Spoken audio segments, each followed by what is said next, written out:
लिए सरकार पूरी ईमानदारी के साथ कार्य कर रही है। भाइयों बहनों, एक कोरोना कालखंड में पहली बार चुनाव हो रहे हैं। आपने देखा होगा कोरोना की तीसरी लहर अब समाप्ति की ओर है। अगले एक सप्ताह के अंदर आप देखेंगे कि तीसरी लहर भी समाप्त। कोरोना उत्तर प्रदेश से फिर गायब। लेकिन कोरोना कालखंड में एक बात आपने देखी होगी,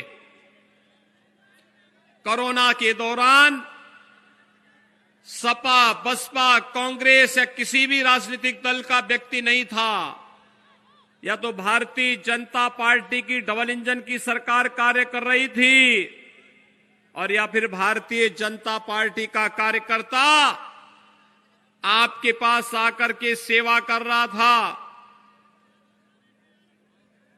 कोरोना में जो लोग उस संकट के समय आपके साथ नहीं थे, अगर आज चुनाव में वे दिखाई दे रहे हैं, इसका मतलब वे संकट के साथ ही नहीं, वे अवसरवादी हैं, और अवसरवादी को कभी भी मौका नहीं देना चाहिए।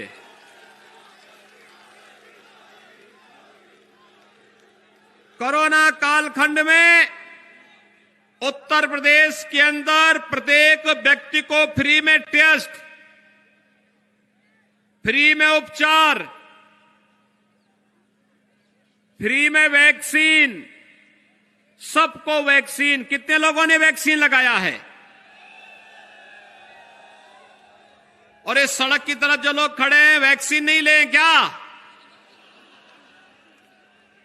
ये वैक्सीन प्रधानमंत्री मोदी जी ने दिया है सबको, फ्री में वैक्सीन, सबको वैक्सीन।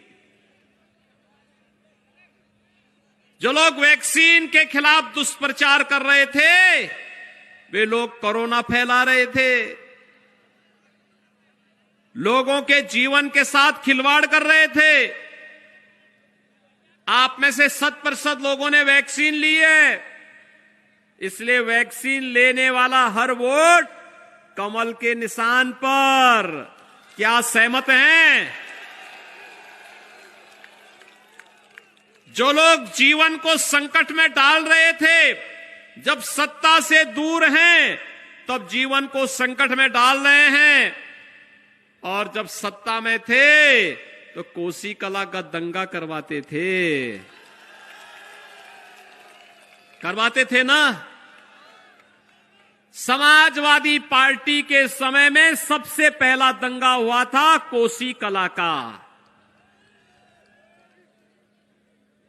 और दंगों में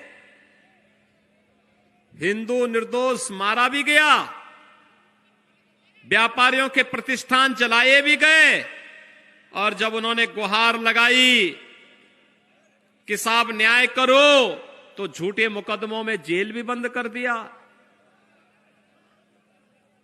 ये तो समाजवादी पार्टी की सदैव से रणनीति रही, कभी कोसी कला का दंगा, कभी मुजफ्फरनगर का दंगा, और निर्दोष लोगों को मरवाना, और फिर राम भक्तों की निर्मम हत्या भी करवाना। यही तो ये करते रहे जीवन भर। मुजफ्फरनगर हो या कोसी कला के निर्दोष लोगों की हत्या से इनके सीने, इनके टोपियां रंगी हुई है, इसलिए लाल दिखाई देती है। राम भक्तों के रक्त से सनी हुई इनकी टोपी, आज इनको शर्म भी नहीं आती, जनता जनार्दन के बीच में आकर के कहते हैं फिर कि हमें भी वोट दो। भाइयों बहनों, कोरोना में भी इन लोगों का यही नकारात्मक रवैया था। कोरोना में जब पूरे दुनिया के अंदर फैला, उत्तर प्रदेश के अंदर भी फैला, लेकिन मैं मुख्यमंत्री के रूप में इस जिम्मेदारी को मानता था। और भाइयों बहनों, हम लोगों ने गांव गांव में जाकर के, मैं स्वयं जाता था, मथुरा में भी आया था और मैंने हॉस्पिटल का भी निरीक्षण किया, पीड़ितों से भी मिला। वो पीड़ित परिवार मुझे बोला कि अरे योगी जी आप क्यों आ गए, ये तो बहुत तेज बीमारी फैल रही है। मैंने कहा देखिए, मुझे मुख्यमंत्री जनता जनार्दन के आशीर्वाद से पार्टी ने बनाया है और अगर वह संकट में है तो मैं मुख्यमंत्री आवास पर चुपचाप नहीं बैठ सकता हूं, संकट में उसके साथ खड़ा रहूंगा।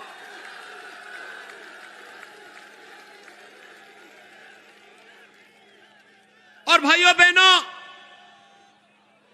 आखिर रहते भी क्यों नहीं, आखिर रहेंगे क्यों नहीं? अगर 25 करोड़ उत्तर प्रदेश की जनता को हम सुरक्षा नहीं दे सकते, उनके जीवन में खुशहाली लाने का प्रयास नहीं कर सकते, तो फिर बेकार है। लेकिन हम लोगों ने इसे अपना धर्म समझ करके उस समय जनता जनार्दन की सेवा के लिए पूरी ताकत लगा दी। प्रधानमंत्री मोदी जी का आशीर्वाद था और सरकार पूरी ताकत के साथ जुटी। परिणाम था कोरोना की दूसरी लहर को हमने नियंत्रित किया और आज तीसरी लहर भी पूरी तरह नियंत्रण में है। चुनाव चल रहे हैं लेकिन हम लोग नियंत्रण में कर चुके हैं। कोरोना प्रदेश की जनता का कुछ नहीं बिगाड़ पाएगा, कुछ नहीं बिगाड़ पाएगा, क्योंकि जैसे दंगों के, दंगाइयों के पूरी दमंगई को हम लोगों ने भूत की तरह बोतल में उनके जिन्न को बंद करके सदैव के लिए दंगे प्रदेश के लिए बंद करवा दिए, ऐसे कोरोना भी सदैव के लिए समाप्त होगा। लेकिन भाइयों बहनों, याद करिए, कोरोना कालखंड में जीवन भी बचाया और डबल इंजन की सरकार है तो राशन की डबल डोज देने का काम भी किया। डबल डोज राशन मिल रहा है ना, 2 बार राशन। ये कौन दे रहा है?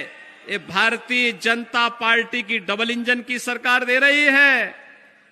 भाइयों बहनों, पहले ये गरीबों का राशन कहां चला जाता था? कहां चला जाता था? हमारी सरकार ने 43 लाख से अधिक गरीबों का मकान बनाया। पहले सरकार बनती थी, मुख्यमंत्री अपना बंगला बनाता था। मैंने कहा भाई मैं किसके लिए बनाऊंगा, मेरे लिए तो प्रदेश के 25 करोड़ जनता ही परिवार है, इनका मकान बना दो भाई,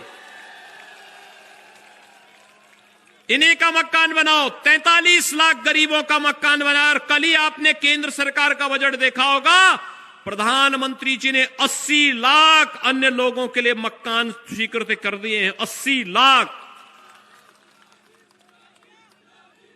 2 करोड़ 61 लाख गरीबों के शौचालय बने। 1 करोड़ 43 लाख गरीबों को फ्री में बिजली पहुंचाई गई और 1,21,000 से अधिक मजरों में विद्युतीकरण का काम हुआ। अब तो हम हर घर नल की योजना में नया कार्य जल जीवन मिशन में करने जा रहे हैं। भाइयों बहनों, चौधरी साहब हमें बार बार कहते थे छाता चीनी मिल के बारे में, हमने तो स्वीकृत कर दिया, पैसा भी इसके लिए दे दिया है। ये जो सड़कों के सब सड़कें हैं ना, इन सड़कों के चौड़ीकरण का भी स्वीकृति करके पैसा भी रिलीज हो गया है। कार्य भी होने जा रहा है बहुत शीघ्र। हाईवे हो या रेलवे, सड़क को बड़ी बड़ी चौड़ी चौड़ी सड़कों के निर्माण कार्य का हो या फिर ब्रज तीर्थ विकास परिषद के माध्यम से संपूर्ण ब्रज क्षेत्र के समग्र विकास के कार्यक्रम को आगे बढ़ाने का, चीनी मिल के पुनरुद्धार का कार्य हो या प्रदेश के अंदर 1 करोड़ वृद्धजनों को, विधवा महिलाओं को, दिव्यांग जनों को 12,000 रुपए सालाना पेंशन देने का कार्य, ये सरकार डबल इंजन की भारतीय जनता पार्टी की सरकार ये कार्य कर रही है। मैं पूछना चाहता हूं, ये पेंशन, ये राशन, ये मकान, ये शौचालय, ये सड़कों का निर्माण, ये चीनी मिलों का निर्माण, ये तीर्थों का विकास, पहले पैसा कहां जाता था? बताओ कहां जाता था? सुनना चाहते हो कहां जाता था? भाजपा सरकार के आने के पहले सपा सरकार के समय या बसपा सरकार के समय ये पैसा कहां जाता था? इत्र वाले मित्र के घर में चला जाता था। इत्र वाले मित्र के घर में आपने देखा होगा ना इत्र वाले मित्र को। इत्र वाले मित्र ने गरीबों का पैसा भी हड़प लिया था, सड़कों का पैसा भी, चीनी मिलों का पैसा भी, गरीबों का पेंशन का पैसा भी, और ये पैसा उन्होंने आरसीसी की मोटी मोटी दीवारें बना करके सब बंद करके रख दिया था। जब मैंने माफियाओं के खिलाफ कार्रवाई प्रारंभ की तो हमारा बुलडोजर चलते चलते ढूंढते ढूंढते इत्र वाले मित्र के यहां भी पहुंच गया। मैंने कहा इत्र वाला मित्र कौन है ये? तो पता लगा इत्र वाले मित्र के साथ ही इन्होंने यूरोप की यात्रा की थी। तब पता लगा कि नाम समाजवादी, काम दंगावादी और सोच परिवारवादी। परिवार को लेकर के इत्र वाले मित्र के साथ घूमने के लिए गए थे यूरोप, महीनों तक घूम रहे थे यूरोप में। कहते हैं अब मेरा उससे कोई वास्ता नहीं। ऐसे ही होता है चोर की दाढ़ी में तिनका, इसी को कहते हैं भाइयों बहनों। और इसीलिए आज मैं आपसे अपील करने के लिए आया हूं। चौधरी साहब तो पूरे इस छाता विधानसभा क्षेत्र और ब्रज तीर्थ क्षेत्र के विकास के लिए सदैव कार्य करते रहे। समय समय पे सरकार उन्हें प्रदेश के अंदर भेजती थी, बड़ा महत्वपूर्ण विभाग उनके पास था, तो प्रदेश के अंदर काम करते थे, पूरे प्रदेश के अंदर भी जाते थे। लेकिन जब कहीं से आते थे तो फिर ब्रज क्षेत्र के विकास और छाता विधानसभा क्षेत्र की ही चर्चा करते थे विकास के लिए। ये चीनी मिल, कोई सोचता था पिछली सरकारें तो चीनी मिलें बेच रही थी, चौधरी साहब ने इस चीनी मिल को पुनरुद्धार के लिए पैसा भी स्वीकृत करवा दिया। सड़कों के चौड़ीकरण का पैसा स्वीकृत करवा दिया। एक डेयरी भी स्वीकृत करा दी। डेयरी, नई डेयरी, ये पशुपालकों के जीवन में नया सुधार लेके आएगा। लेकिन पिछली सरकारें क्या कर रही थी? पिछली वाली सरकारें तो कैसे कैसे कार्य करती थी। नौकरी निकलती थी तो ये नौकरी भी सेफई घराना हड़प लेता था, बाकी सब देखते रह जाते थे। किसी गरीब को नौकरी नहीं, किसी नौजवान को नौकरी नहीं। नौकरी के नाम पर चाचा भतीजा वसूली के लिए निकल पड़ते थे। भाइयों बहनों, नौकरी के नाम पर कैसे ये लोग ठगी करते थे। किसी भी नौजवान की भर्ती नहीं होती थी और भर्ती के नाम पर पैसे वसूली होते थे। कोर्ट रोक लगाता था, फिर भर्ती रुक जाती थी। आज तो हर नौजवान, हर गांव का कोई ना कोई नौजवान पुलिस में जरूर भर्ती हुआ है उत्तर प्रदेश के अंदर। 1.5 लाख पुलिस की भर्ती की है हम लोगों ने, और 1.5 लाख शिक्षकों की भी भर्ती की है।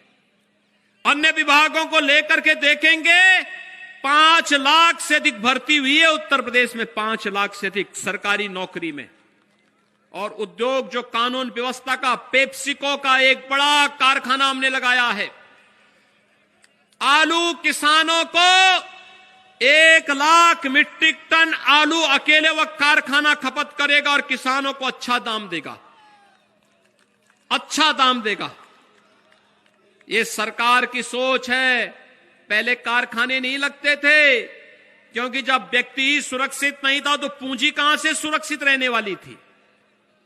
लेकिन भाइयों बहनों, आपने देखा होगा 5 साल में अब कोई दंगा हुआ है क्या? कोसी कला का दंगा करने का कोई दुस्साहस करेगा क्या? अब करेगा तो उसे मालूम है ना क्या हो जाएगा। हां, करेगा तो फिर पहले नोटिस पहुंचेगी कि बेटा तूने इतने की संपत्ति नुकसान पहुंचाई है, अपने 7 पीढ़ी का बिल लिख के चले जाओ, 7 पीढ़ी तुम्हारी भीख मांगती हुई दिखाई देनी चाहिए। आज दंगा नहीं कर सकता कोई। और अगर देखते हैं कि ये बड़ा माफिया हो गया है, सचिन और गौरव जैसे नौजवान जो अपनी बहन की रक्षा करने के लिए मुजफ्फरनगर में जाते हैं, उनकी निर्मम हत्या कर दी जाती है। तब तो अखिलेश यादव जी तो तब लखनऊ में मुख्यमंत्री थे, इनके एक मंत्री उन निर्दोष जाट युवकों की हत्या करवा रहे थे और हत्यारों को छुड़ाने का बेशर्मीपूर्ण कार्य कर रहे थे।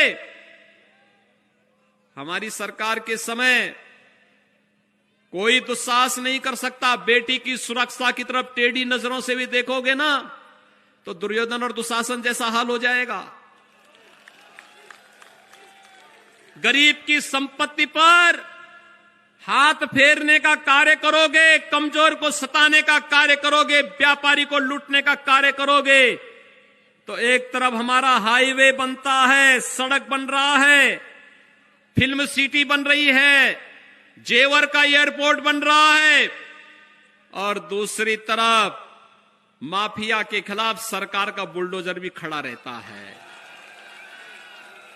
उसकी छाती पर भड़बड़ा करके हम बुलडोजर चलाने में भी संकोच नहीं करते हैं, क्योंकि ये माफिया प्रदेश को तबाह कर दिए थे, प्रदेश को बदनाम कर दिए थे। हमारे नौजवानों के सामने पहचान का संकट आ गया था और अब तो हमारी सरकार ने तय किया है उत्तर प्रदेश के हर नौजवान को स्मार्ट नौजवान बनाएंगे। 1 करोड़ टैबलेट और स्मार्टफोन देने का कार्य हमारी सरकार कर रही है। वर्तमान में 1 करोड़ नौजवानों को टैबलेट और स्मार्टफोन। कोरोना आया, कोरोना का बाद भी आ जाएगा, तब भी नौजवानों की शिक्षा में कोई बाधा पैदा नहीं कर पाएगा। घर में बैठ करके ही पूरी पढ़ाई उनकी संपन्न हो जाएगी। ऑनलाइन एजुकेशन, ऑनलाइन एग्जामिनेशन, ये सब ऑनलाइन करने की तैयारी हम लोग कर दे रहे हैं। बच्चा हो या नौजवान, उसके पठन पाठन में कोई व्यवधान नहीं। हर जनपद में मेडिकल कॉलेज बनाए जा रहे हैं, सिंचाई की सुविधा को बढ़ाया जा रहा है, धार्मिक आस्था का सम्मान हो रहा है।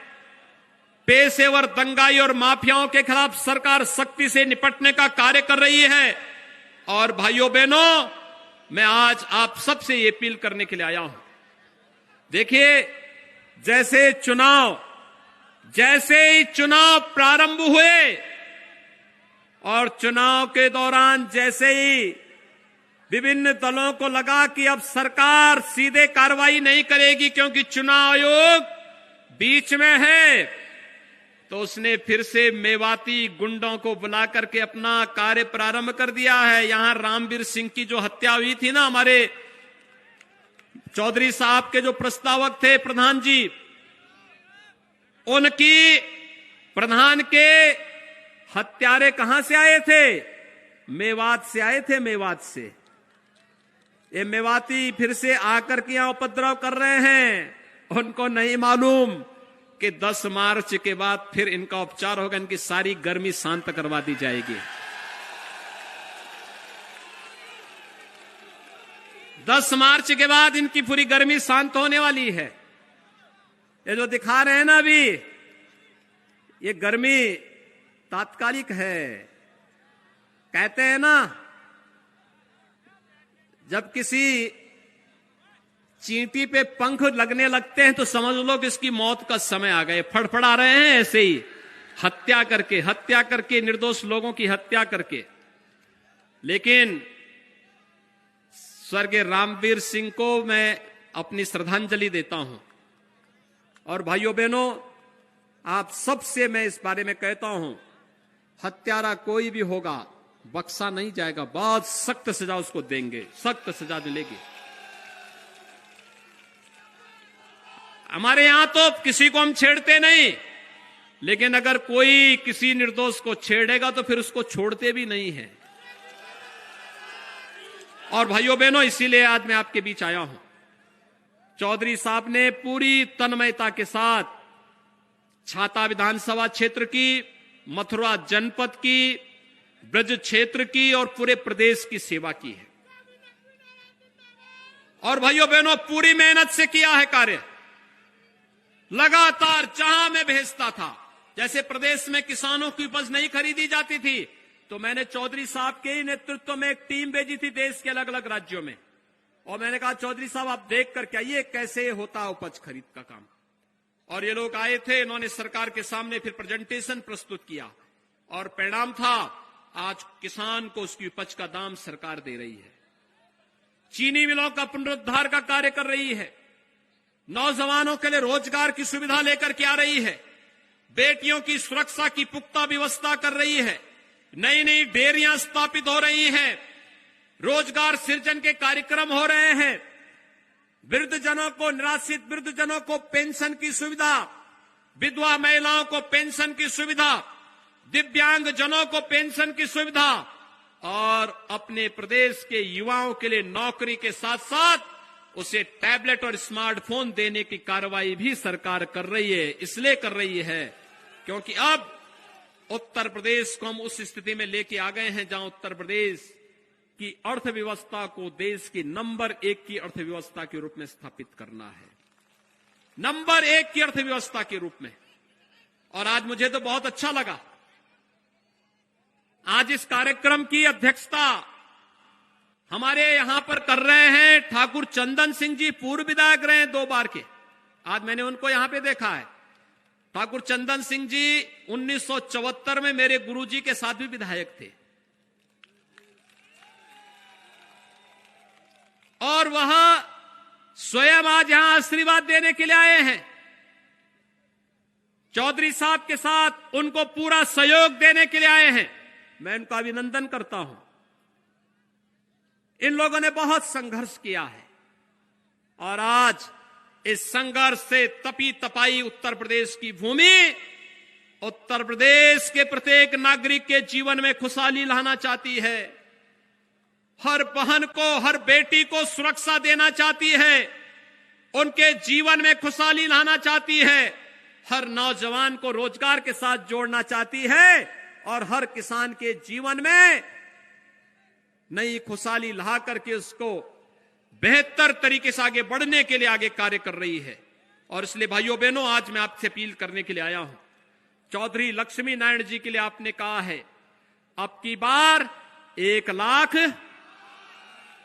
तो 1 लाख से अधिक वोटों से चौधरी साहब को जिताएंगे। चारों ओर से बोलिए, क्योंकि ये वोट यहां से जो जाएगा लखनऊ में मेरे पास ही पहुंचेगा। सहमत है ना? तो सभी लोग सड़क में भी जो लोग हैं हाथ खड़ा करिए, थोड़ा बता करके मुझे बताइए। सभी लोग सहमत हैं? चौधरी साहब को भारी बहुमत से जिताएंगे। दोनों हाथ ला करके मेरे साथ बोलेंगे, भारत माता की, भारत माता की, भारत माता की।